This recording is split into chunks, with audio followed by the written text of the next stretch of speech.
El expediente Kremlin y el Consejo de Seguridad Secreto.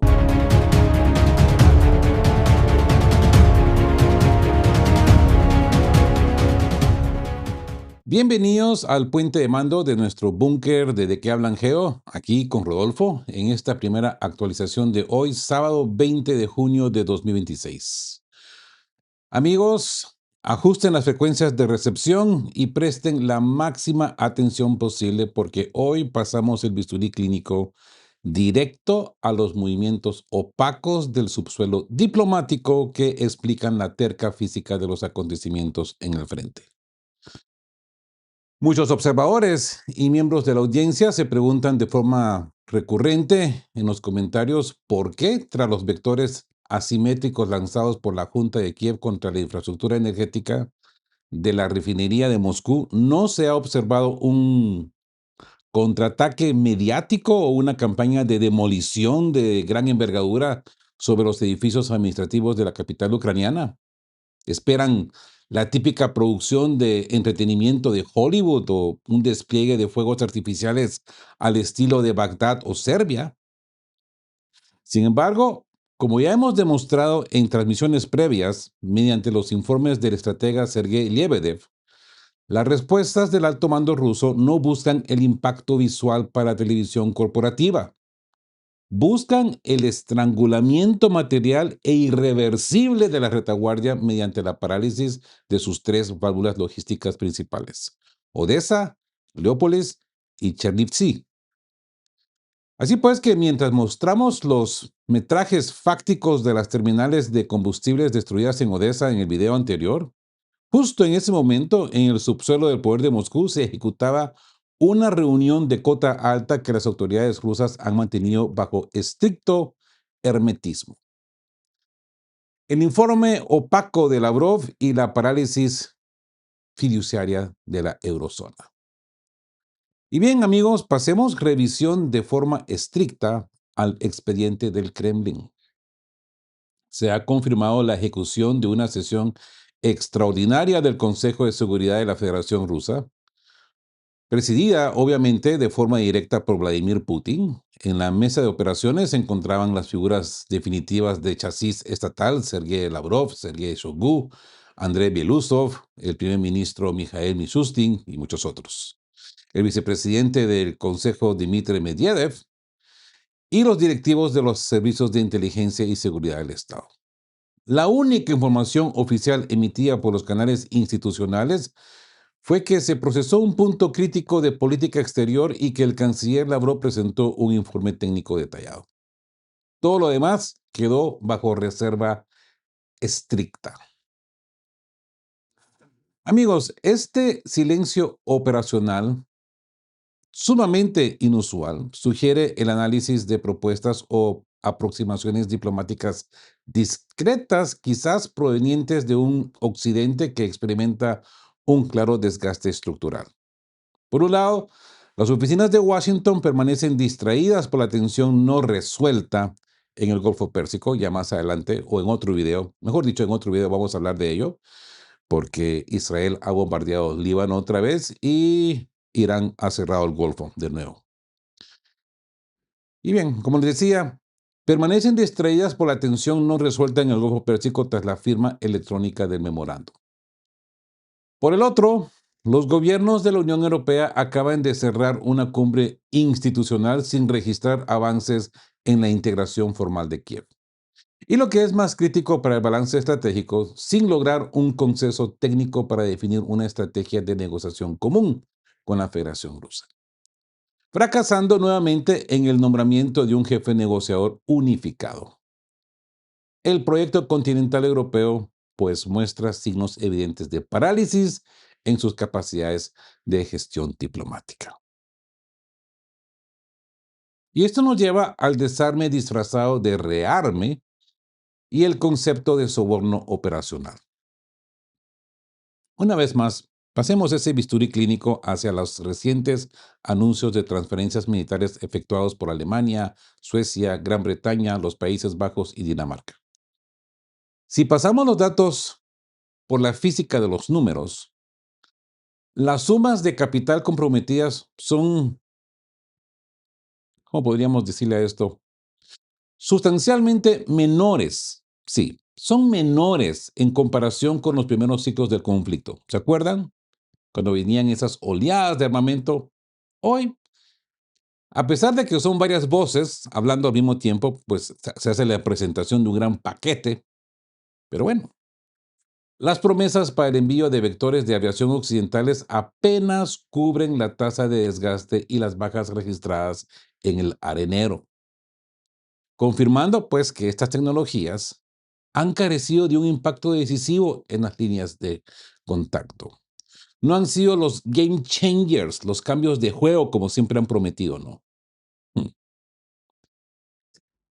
El ejemplo técnico más claro de este desgaste estructural, es la directiva de Berlín de suministrar misiles aire-aire de cota alta a las fuerzas ucranianas para intentar interceptar la oleada diaria de cientos de sistemas no tripulados y municiones moreadoras rusas. Y ahora tenemos al banderol, ¿no? Y es ahora incluso más difícil de capturar. Los analistas de contrainteligencia militar señalan que esta estrategia constituye un consumo ineficiente y desproporcionado de recursos fácticos. Los misiles aire-aire occidentales poseen un costo de producción sumamente elevado y dependen estrictamente de las cadenas de suministros de los Estados Unidos, que necesita preservar sus inventarios para sus propias hipótesis de conflicto. Mientras que los vectores no tripulados rusos son activos de producción masiva y bajo costo industrial. Así pues, en la física del subsuelo, lo que estamos presenciando es un proceso donde Europa se desarme de forma fáctica mientras su frontera institucional afirma estar ejecutando un rearme. Amigos, los invito a que saquen sus propias conclusiones sobre el verdadero fin de estas promesas materiales. No están diseñadas para alterar la terca física de los acontecimientos en el campo de batalla. Actúan simplemente como un soborno y político destinado a sostener artificialmente a los funcionarios de la Junta de Kiev dentro de la contienda. Miren, las declaraciones de Emmanuel Macron o Mark Rutte Tutti Frutti en la televisión afirmando la estabilidad de las líneas defensivas, amigos, contradicen de forma absoluta los datos materiales del terreno. Europa carece de una estrategia diplomática coherente que interese a Moscú. Y este bloqueo en sus oficinas explica por qué el informe de Lavrov ante el Consejo de Seguridad Secreto probablemente procesó los primeros acercamientos informales y los tanteos discretos enviados a través de emisarios como Witkoff o Kushner tras los contactos telefónicos con Donald Trump.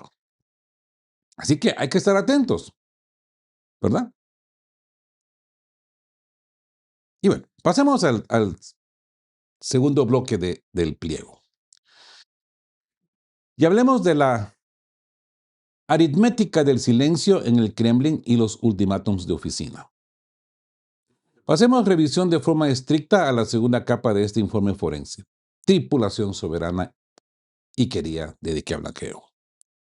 Miren, los analistas internacionales sugieren que la sesión secreta del Consejo de Seguridad en el Kremlin albergó con un alto grado de probabilidad debates técnicos complejos y divergencias internas sobre cómo responder a los tanteos informales de Occidente. Mientras Moscú calibra su estrategia diplomática a largo plazo, pues la terca realidad es que hasta el momento ni los despachos de Washington ni las cancillerías de la eurozona han sido capaces de estructurar una propuesta formal que amerite una respuesta por parte del Servicio Exterior ruso. En lugar de realismo político, la Unión Europea continúa emitiendo declaraciones institucionales completamente previsibles, donde exigen de forma inflexible un alto al fuego incondicional y la aceptación íntegra de las demandas de la Junta de Kiev. Este libreto, repetido de forma idéntica durante los últimos 3 años, 4 años, no, 3 años, ha sido descartado de forma fáctica por el Kremlin. Y no entienden. Ningún analista serio en los ministerios de Exteriores occidentales cree realmente que un ultimátum de oficina constituya una estrategia de negociación visible. Actúan simplemente para la televisión corporativa. Mientras tanto, el mando ruso mantiene sus cartas fuera del alcance de los monitores adversarios, operando con un absoluto, pero absoluto hermetismo operacional. La brecha absoluta, la caída de Krasny Liman frente al mito de Moscú. Amigos, es aquí, querida tripulación de qué hablan Geo, donde se hace evidente la brecha absoluta entre la realidad material del arenero y la narrativa oficial de los medios occidentales. Mientras la televisión corporativa aplica un apagón informativo absoluto sobre el Donbass, los datos duros confirman que el nodo defensivo clave de Krasny Liman, un bastión estratégico vital para las líneas de comunicación ucranianas cerca de Slaviansk, ha pasado de forma fáctica bajo el control de las fuerzas de asalto rusas o se encuentra en la fase terminal de su consolidación operativa. Las terminales occidentales guardan silencio, un silencio sepulcral sobre el imán, sobre los cercos operativos en Konstantinivka o los avances rusos hacia Druzhkovka y Hidrovepila, sin mencionar Zaporozhye. En su lugar, los prompters de la matrix mediática dedican espacios kilométricos y una euforia desmedida a la reciente incursión asimétrica ejecutada mediante un vector de saturación de aproximadamente 200 sistemas no tripulados ucranianos dirigidos hacia la región de Moscú. Todos, absolutamente todos los titulares de prensa describen escenarios apocalípticos mostrando imágenes de una columna de humo en una refinería ubicada al oeste de la capital y difundiendo relatos sobre supuestas lluvias de hollín que habrían cubierto a la metrópoli. La física industrial de las refinerías y la ineficiencia de la saturación. A ver, les explico. Pero miren, pasemos de vuelta ese bisturí clínico a la física industrial de estas instalaciones para responder de forma extendida a las dudas que muchos de ustedes tienen. Y yo creo que en base a lo que he venido leyendo en comentarios, hay mucha confusión con respecto a esto y hay que aclararlo. Amigos, una refinería de petróleo es un complejo de cota alta, es una mega infraestructura, es algo masivo, ¿ok? El impacto de un vector no tripulado en un tanque de almacenamiento secundario genera un incendio vistoso para las cámaras. Sí, va a generar un humo espectacular, ¿verdad? Pero les digo una cosa, de carácter superficial. Es combustible, ya sea gas, petróleo, gasolina, diésel. Es inflamable en máxima concentración en un tanque. Por supuesto va a crear un llamarón, pero como les digo, de carácter superficial.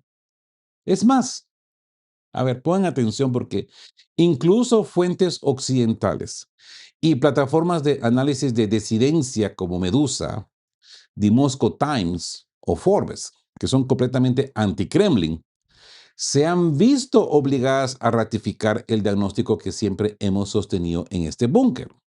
Este tipo de daños en la infraestructura energética rusa se reparan con extrema rapidez en cuestión de horas o pocos días. Y en este caso fueron cuestión de horas, no fue cuestión de días, aunque las imágenes del humo esté ahí, sin generar un impacto estructural en las capacidades operativas o de refinación del Estado. Los informes del gobierno local de Moscú confirman que la neutralización de la mayoría de los vectores mediante guerra electrónica y defensas de punto, los focos ígneos en la refinería fueron extinguidos por completo. Los trabajos de restauración técnica están en marcha y les digo una cosa, y el suministro de hidrocarburos en la capital permanece en un estado de estabilidad absoluta. ¿Ok? Ningún centro de mando industrial o edificio de valor estratégico sufrió afectaciones estructurales. Los aeródromos civiles sí suspendieron operaciones durante unas horas por puro protocolo de seguridad operativo. Una medida técnica sensata ante la presencia de vectores en el espacio aéreo. Lógico, ¿no? Pero insuficiente para alterar el chasis económico de la Federación Rusa. A ver, el otro día escuchaba a un analista, creo que de Rumania, no me acuerdo del nombre de este muchacho, y tiene mucho sentido en lo que dice. Por primera vez desde este conflicto se ha alcanzado este gran logro atacando Moscú. Les pregunto ya a ustedes, ¿cuántas veces Rusia ha hecho esto en Ucrania en los últimos 4 años? Nos faltan dedos para contar, ¿verdad? Cientos de veces. Ha dicho la Unión Europea, es hora que Ucrania se rinda, es hora que Ucrania se siente a la mesa de negociación. Y ahora, con este primer ataque, que podríamos llamarle en su sentido, ha logrado algo significativo, ya le están diciendo a Rusia que tiene que rendirse porque le han atacado una refinería. ¿Cuántas refinerías no ha atacado Rusia en Ucrania? Es que es ridículo escuchar a estos gobernantes de Bélgica decir, ya, Rusia tiene que sentarse en la mesa porque ya le hemos tocado a Moscú. Ya miren esa humadera, ese apocalíptico fuego que hay en Moscú. Viven fuera de la realidad. Viven en un mundo totalmente paralelo. Pero ¿saben una cosa? Al final de cuentas, lo que más me enoja es que les funciona. Porque lo repiten en Bélgica, lo repiten en Estonia, lo repiten en Suecia, lo repite Mark Rutte, lo repite Emmanuel Macron y todo el mundo lo cree. Es que si todos estos lo dicen es porque es cierto.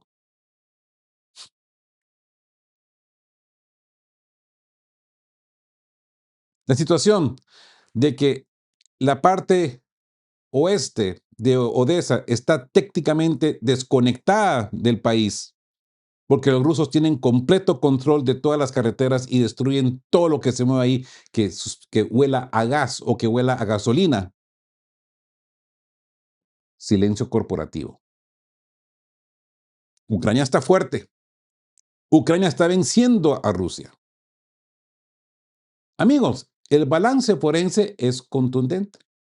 El ataque de saturación ucraniano resultó ineficaz en los términos militares y materiales. Mediáticos tal vez no, pero militares y materiales sí, registrándose bajas civiles mínimas y daños realmente superficiales. Ahora, pasemos a la respuesta sistémica y el impacto real de los vectores Iskander. Mientras las revistas de opinión en Estados Unidos publican análisis triunfalistas totalmente desasociados de la realidad material, afirmando el colapso completo energético ruso, la verdadera respuesta sistémica se ejecutaba en la retaguardia de Ucrania de forma simultánea. De forma paralela al evento de Moscú, las fuerzas aeroespaciales rusas desplegaron un ataque combinado de alta precisión utilizando vectores no tripulados de largo alcance y de forma crítica, sistemas de misiles balísticos tácticos de tipo Iskander. A diferencia de la ineficacia del ataque en Moscú, la terca física de los impactos de los vectores Iskander sí generó un daño estructural verificable en el terreno. Las evaluaciones de contrainteligencia confirman la neutralización fáctica de terminales de almacenamiento logístico, de lo que le llaman no aposta, en Dnipropetrovsk, en Kharkov, en Odessa, en Kiev y muchos otros lugares, depósitos de combustibles esenciales para los movimientos de las brigadas en el Donbass, por ejemplo, más de 3 o 4 gasolineras y sitios de procesamiento de combustible en Zaporozhia, y nodos críticos de la red de interconexión eléctrica ucraniana. Si bien las evaluaciones inmediatas dependen de reportes de campos fragmentados, el balance material es inequívoco. La respuesta sistémica rusa sobre la red logística e industrial de Ucrania ha infligido un desgaste significativamente mayor y real que la campaña de propaganda mediática orquestada por Kiev sobre los cielos de Moscú. Amigos, por favor, saquen sus propias conclusiones, porque nos están queriendo meter, como decimos en mi tierra, a tole con el dedo. Y eso realmente es un insulto a nuestra inteligencia. Pero bueno, hay quienes que realmente se lo creen. El fin performativo y la simulación de la normalidad. Pasemos revisión de forma estricta a la tercera capa de este pliego, tripulación soberana y querida de que hablan Geo, donde se analiza el apagón informativo aplicado por los medios occidentales frente a los impactos reales de los vectores rusos en la infraestructura ucraniana. Mientras se silencia el balance material del terreno, las incursiones asimétricas de la Junta de Kiev sobre territorio ruso persiguen de forma fáctica dos objetivos puramente doctrinales. Y repito, puramente doctrinales. Primero, es de carácter estrictamente performativo, al estilo de Cuartal 95, este teatro de comedia televisivo de Zelensky. Se trata de un intento por parte de las jefaturas de Kiev de emitir señales de simulación hacia sus financistas occidentales para asegurarles que, a pesar de que la física de las líneas del frente se degrada de forma acelerada y el sistema defensivo aeroespacial de Ucrania ha experimentado un colapso estructural, la infraestructura militar ucraniana conserva la capacidad de proyectar vectores y asestar impactos en el núcleo de Federación Rusa. Es que, amigos, son tan ridículos que para una exposición de armamento en Francia, en una visualización de proyector de armas ucranianas, han puesto un video enseñando los ataques a esta refinería. Imagínense, utilizan cualquier medio para agrandar el espectáculo. Aunque los daños reales resulten superficiales, el empaque mediático, los titulares de prensa y la retaguardia digital bastan para justificar la continuidad del flujo de dinero fiduciario desde los despachos occidentales. El segundo objetivo técnico de estas operaciones asimétricas es el intento de alterar el estado de normalidad civil y comercial que constituye la realidad cotidiana dentro de la Federación Rusa. A ver, las oficinas atlantistas comprenden perfectamente que las actividades comerciales, los patrones de vida civil y los indicadores económicos rusos operan bajo condiciones de estabilidad institucional, equivalentes pues a un periodo de paz. Y no lo digo solo yo, lo dice gente que ha viajado recientemente a Rusia. Les recuerdo, ¿no? Más de 130 representantes de países de este planeta han visitado San Petersburgo recientemente. Y muchas personas notables estadounidenses han estado en Moscú recientemente y han regresado a su país a decir, ¿saben una cosa? Nos han engañado. Para las terminales de planificación de la OTAN, romper esa percepción de estabilidad es un requisito técnico indispensable si pretender alterar el curso del conflicto a largo plazo. Sin embargo, el reciente despliegue de saturación sobre Moscú demuestra que este vector ha resultado ineficaz para modificar el chasis social o productivo del Estado. Ahora, escuchaba ayer por la mañana a don Alexander Mercurius, le digo don Alexander, Alexander Mercurius, analista británico, y le escuchaba hacer esta comparativa y creo que tiene mucho sentido exponerla. Así que hablemos del expediente del 9 de mayo y las capacidades reales de defensa. Traslademos el diagnóstico analítico hacia los antecedentes operativos del mes pasado, específicamente en la ventana de preparación para el desfile del Día de la Victoria del 9 de mayo en la Plaza Roja. ¿Se acuerdan? Durante ese periodo, los despachos de Kiev emitieron reiteradas declaraciones afirmando la intención de desplegar vectores no tripulados para interrumpir de forma directa los actos institucionales en Moscú.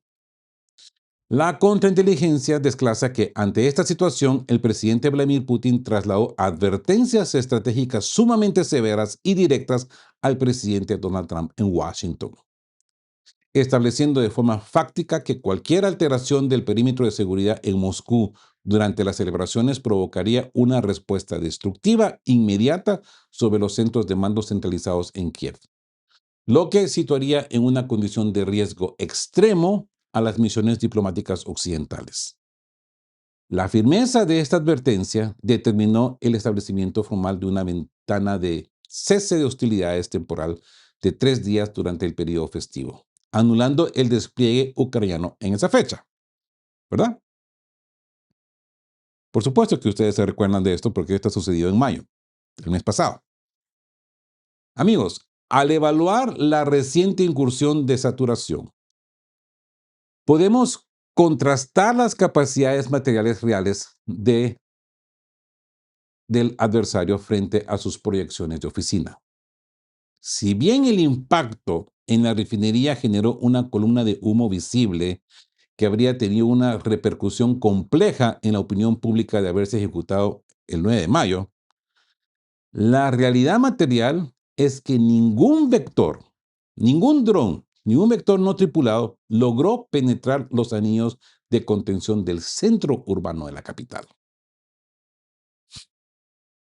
Esto confirma de forma inapelable que las defensas de punto y los sistemas de intercepción electrónica en las zonas neurálgicas operan con un nivel de efectividad de cota alta, lo que habría determinado el fracaso técnico de cualquier intento de incursión durante el desfile de la Plaza Roja.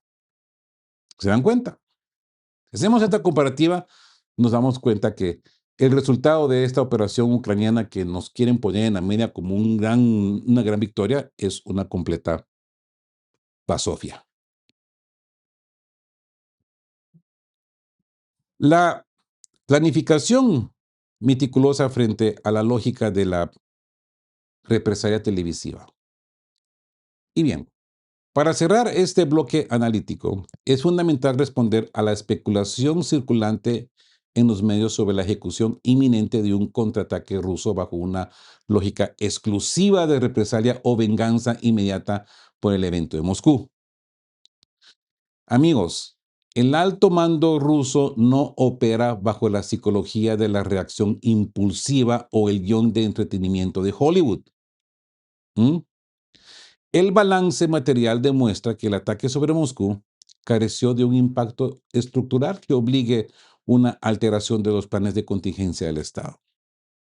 Y sí, es así. No estoy excusando a nadie, pero ya les he presentado todos los factos de realidad. La doctrina militar rusa se caracteriza por una planificación meticulosa, estructurada con días o semanas de anticipación en los centros de mando centralizados, integrando cada oleada de vectores combinados dentro de una estrategia general de desgaste sistémico a largo plazo. Si bien el prompter institucional puede catalogar ocasionalmente una operación como una respuesta directa a una acción asimétrica previa, como ocurrió tras los impactos en los alojamientos de Lugansk, en Starobilsk. La realidad del subsuelo técnico es que todos los movimientos aeroespaciales rusos responden a un libreto preconcebido y rigurosamente calculado para desmantelar de forma irreversible la capacidad logística y operativa de Ucrania en el arenero. ¿Sí? Así pues, que una vez más, pues los invito a sacar sus propias conclusiones. Déjanos saber qué opinan en la cajita de comentarios. No olviden suscribirse al canal. Si ya lo han hecho, les digo una vez más, gracias. Muy agradecidos. Mil gracias porque esto es lo que mantiene a flote este canal. Y no me queda más que decirle, queridos todos, que estén juntos, fuertes, siempre buscando por la verdad y sean justos. Quedamos cuape. Chao, chao. Queremos recordarles que este espacio tiene un fin estrictamente educativo e informativo, basado en fuentes verificadas para fomentar una comprensión profunda de los hechos globales. Nos oponemos a la desinformación. Nuestra meta es el intercambio de conocimiento y análisis crítico, siempre bajo el respeto a todas las partes involucradas. Muy buenas